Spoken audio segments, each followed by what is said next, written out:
I am standing up for Juvenal.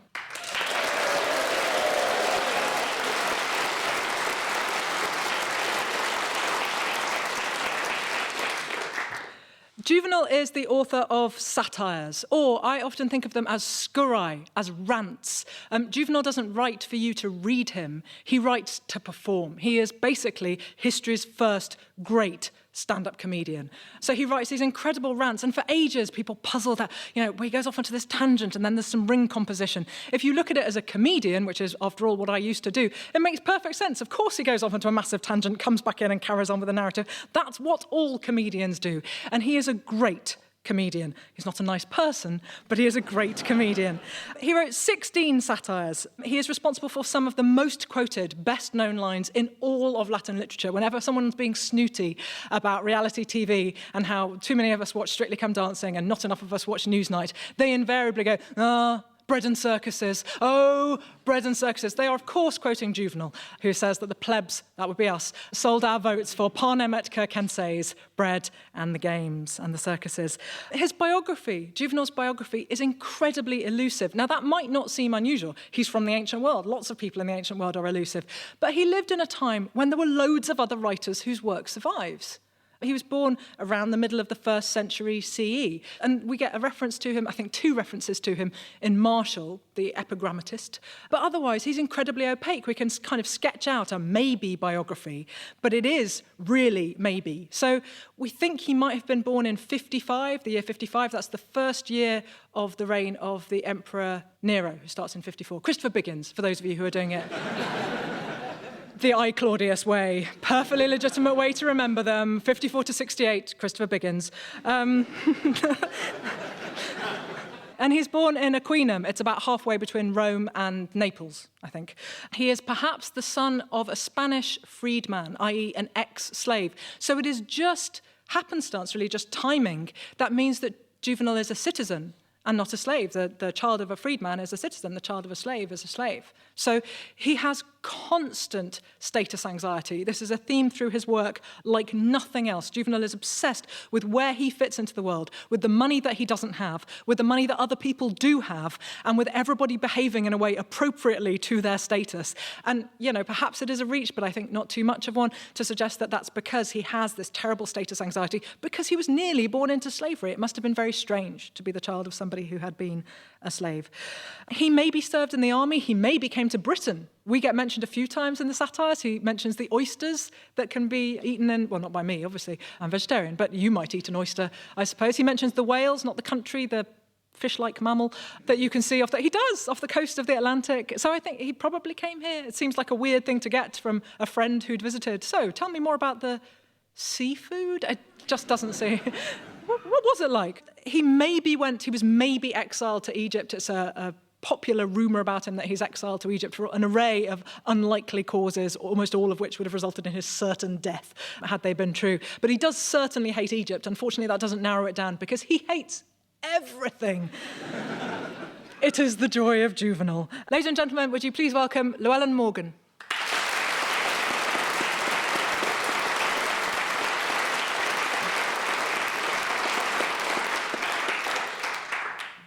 Llewellyn, I wanted to ask you if you think it's a conscious choice that Juvenal is so opaque in his material. He sort of deliberately holds himself back, like he doesn't want us to know. Do you think that's the case?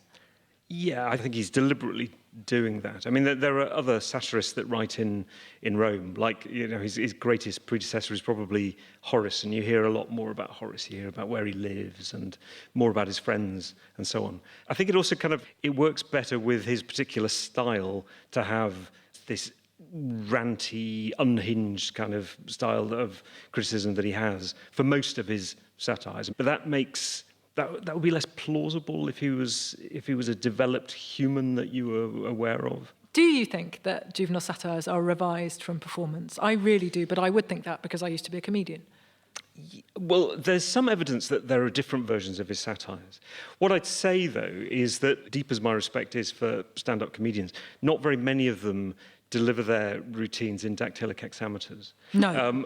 And I'm inclined to think that this was always about writing, and this was all about composing once and for all the perfect satire. He creates these perfect comic punchlines from the dactylic hexameter. It is so wrong.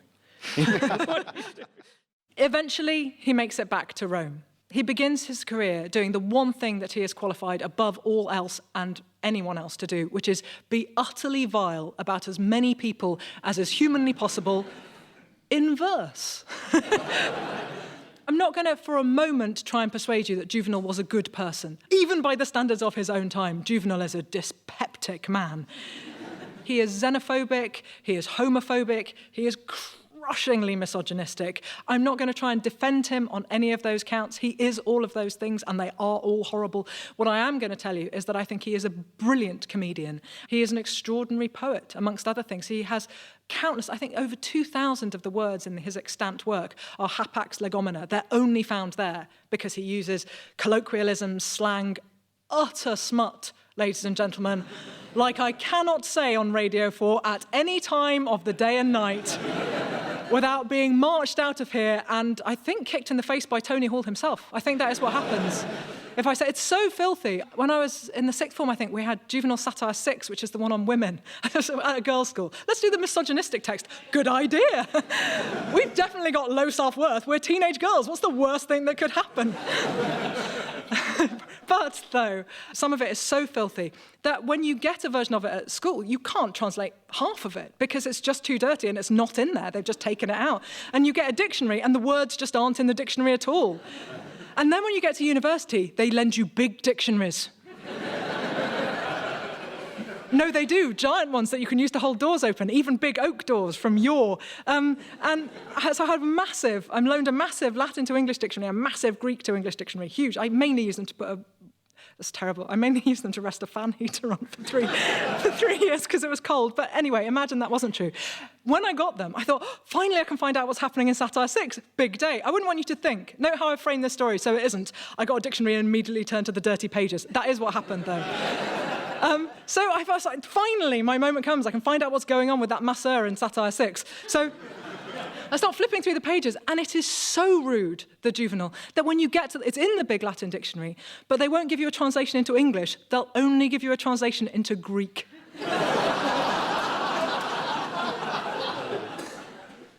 When you look it up in the Greek dictionary, it's so rude, they only give you the Latin.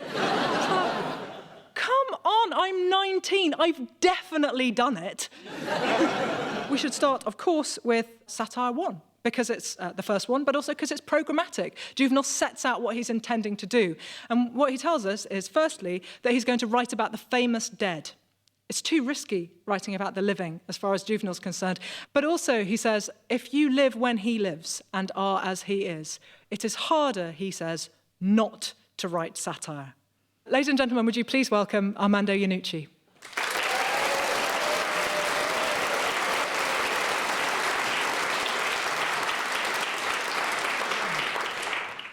Armando, I love that bit in Satire 1 where Juvenal says it's harder for him not to write satire, given the way the world is. Yes. I think that might be true for you. You used to be a respectable radio producer. Yes, although recently I've decided that I'd rather not do political satire. I just find the world and politics itself is self-satirizing. That's the thing. It's sort of Satire is all about taking what you see and then twisting it and bending it and twisting it out of shape and distorting it and exaggerating it until it becomes something absurd. But that's what Trump does anyway. Yes. In every tweet that he, the first 3 or 4 words are fine. They're absolutely fine. You can't quibble. But by about the 5th or 6th word, it just goes off it doubles back on itself, the logic, he contradicts himself. And what you were saying about Juvenal, a big comedy monologue that's allowed to go off at tangents and that's what he does. That's what Trump does on a global scale. And so he starts about 5 or 6 sentences simultaneously, and they never end. They never end. They'll go on for 4, maybe 8 years. And that's what I was thinking of when you were talking about this figure, why Juvenal feels so contemporary, because it is this scattergun vitriol against everybody and everything.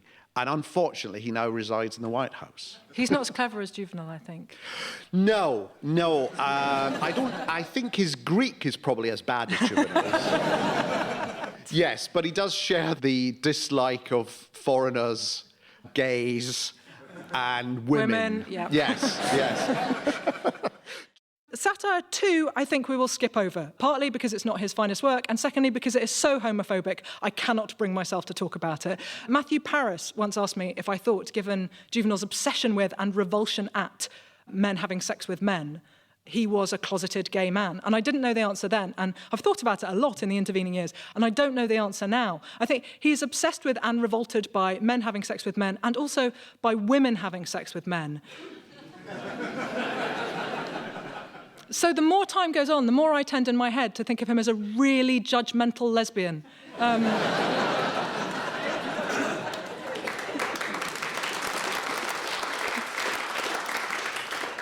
Saves time? I think it does. We'll start properly then with Satire 3, the first great satire by Juvenal on Rome, on the awfulness of the capital city that is Rome. It is such a good satire that it's adapted, translated by Samuel Johnson about London. He rewrites it. It's as relevant to Johnson, in other words, as it was to Juvenal, and it is just as relevant to us today. So Juvenal starts by saying that his friend Umbricius, and he uses this device a lot. My friend is thinking of doing this.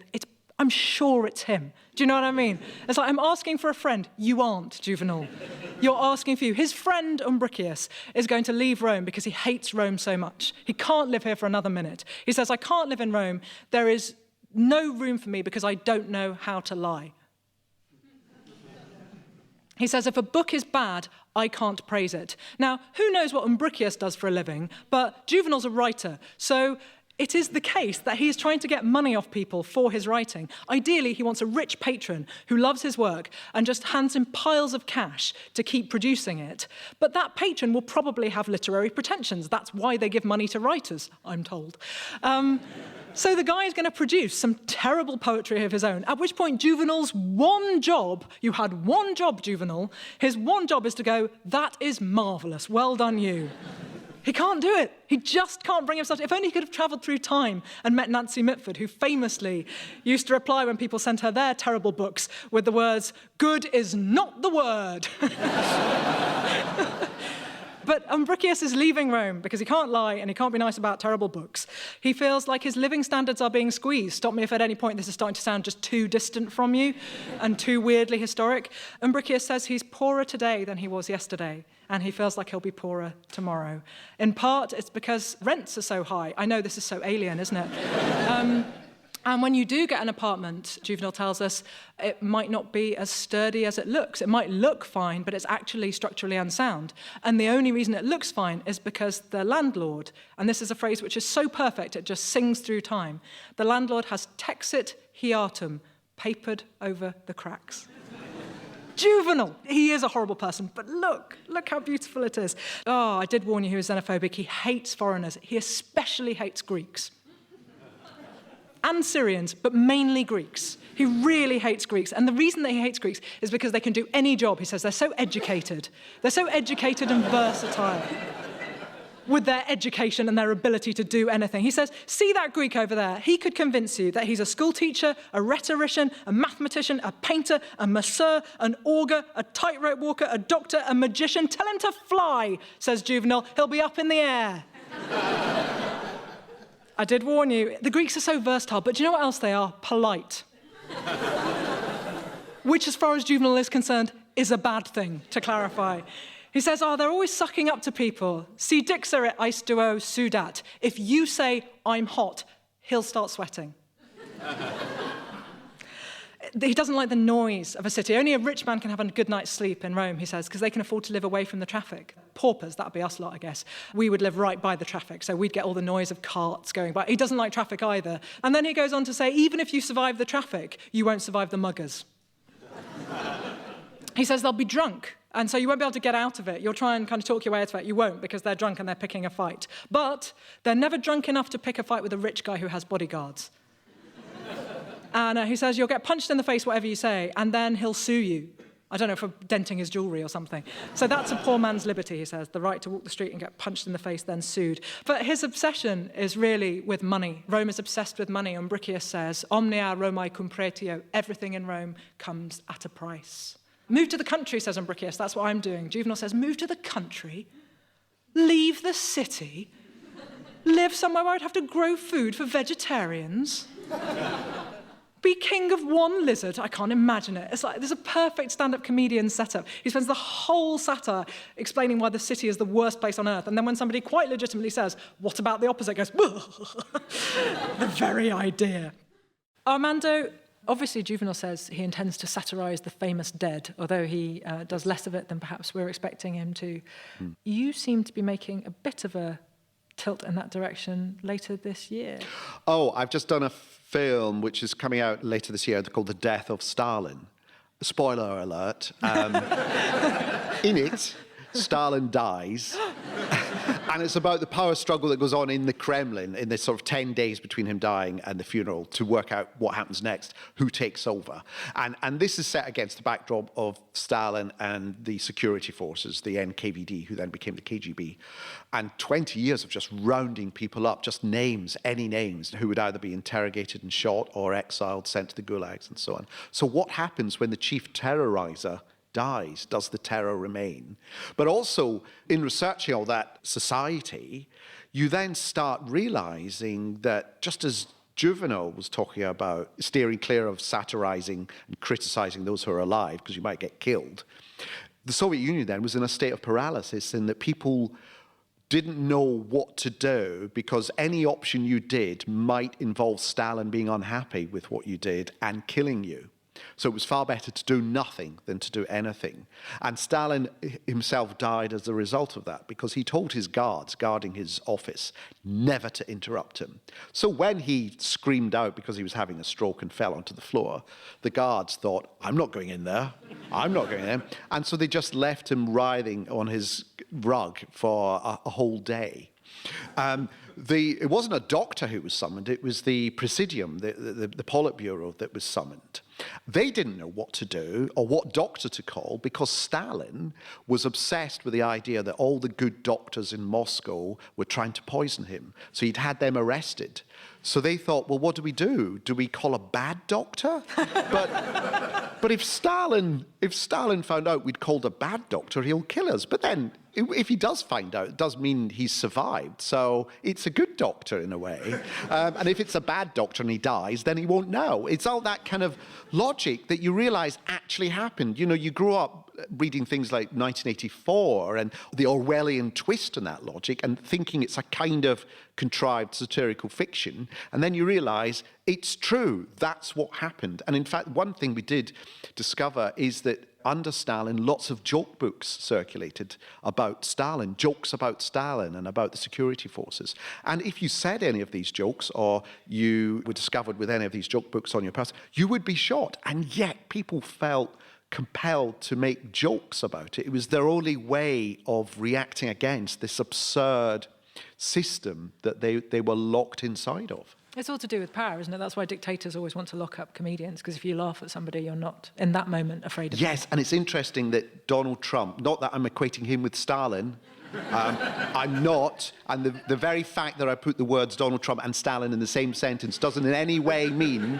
that I'm saying there's a parallel there. They're in no way alike. I'm just saying that it's interesting that Donald Trump is obsessed that people are laughing at him. Yes. He doesn't like it. Satire 5 is about one of the worst dinner parties you might ever have the displeasure to go to.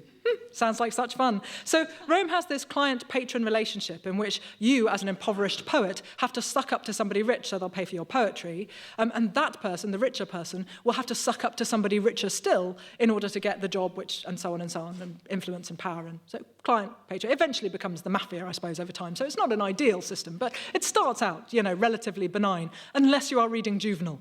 He says to his friend, why are you going to dinner? Oh, why are you going to dinner with your patron when he's such an awful person? Why would you do that? You know what will happen, and the pain in this satire makes me so certain that it's happened to Juvenal and not to his friend.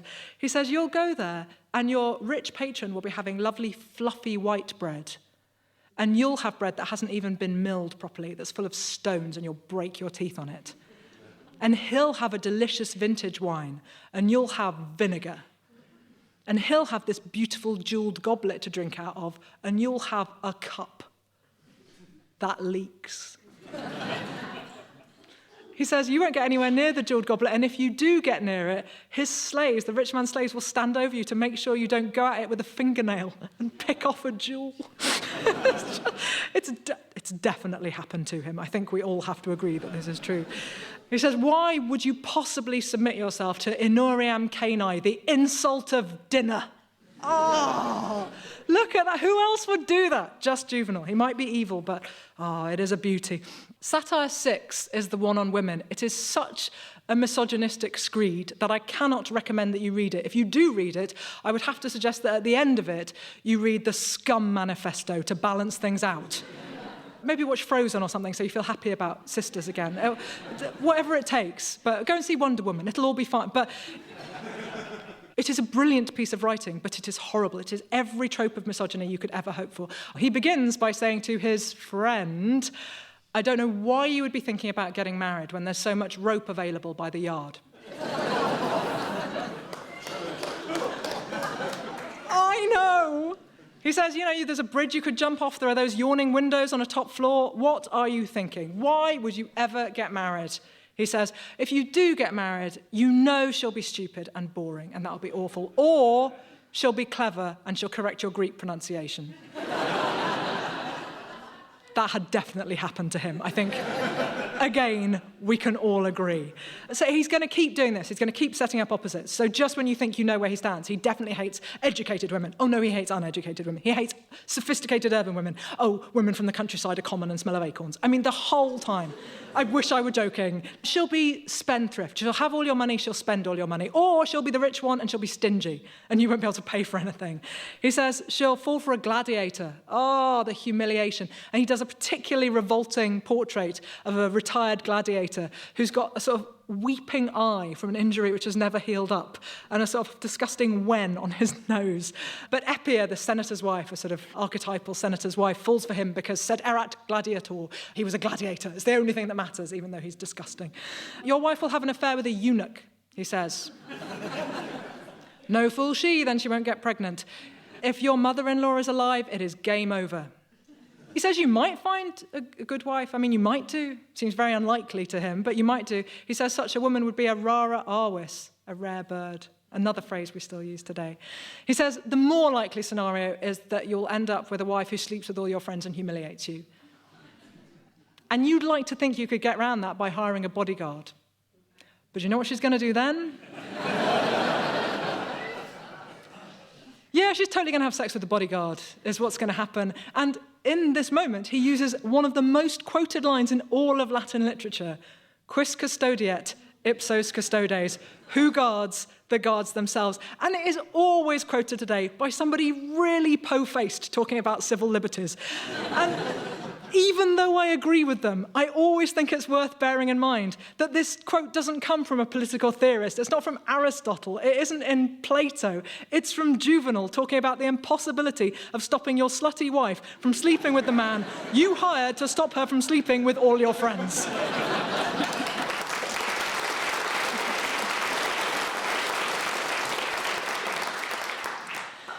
Armando, you have done that rarest of things, which is to create a three-dimensional woman in a satire. Yeah, well, that's interesting. I mean, we wrote Feet. It really arose just from practical reasons in that we wrote it as a female vice president because as we were writing it, I didn't want people to think, oh, who's this meant to be? Is this meant to be Joe Biden or Al Gore or Dick Cheney? So it just seemed... And then, of course, you think, OK, this central figure has to be an amazing comic performer, which is why we asked Julia Louis-Dreyfus to do it. Once you do that, you don't actually think about her gender being an issue. It's not about that. It's about politics, and it's about I'm more interested in what these people do rather than who they are and what they are. Women, the same thing as people. They are just like people, yeah. Women. They're just like them. You can almost mistake one for the other. It's odd, isn't it? Yeah. I've been caught out a few times, actually. Yeah. Wise to it now, though. Yeah. Now I know. Yeah. What is the test? I don't know. There must be some test. Like the Turing test, but for gender. Yeah, the freedom I really test. thought I was talking to a person there, but it was a woman. Yeah. See what's happened now? You see, We've started to make through trying to make a jokes. joke about Yeah. it, we've just, We're bad people. regressed. Can Juvenal be redeemed? I feel like I've given you enough illustrations of his horribleness, and so I should tell you why I picked him, quite aside from his comic brilliance. By the time we get to Satire 10, Juvenal has changed. These satires were edited over quite a long period of time. It's quite hard to know which order they were written in and exactly when. People have tried dating them by the hairstyles and things like that he's being vile about on stage. But then is he being vile about it because it's out of date, or is he being vile about it because it's up to the minute? When we get to Satire 10, Juvenal's status anxiety has ebbed. He is richer. He is more successful. And because of that, his vitriol has been dialed down. It's the be careful what you wish for satire. So he says, well, you should be careful what you wish for because people pray for things and then it doesn't work out. He says, don't wish for power, for example. If you wish for power, you might end up like Sejanus. Oh, Patrick Stewart in I, Claudius. Second, with hair. I've just realized.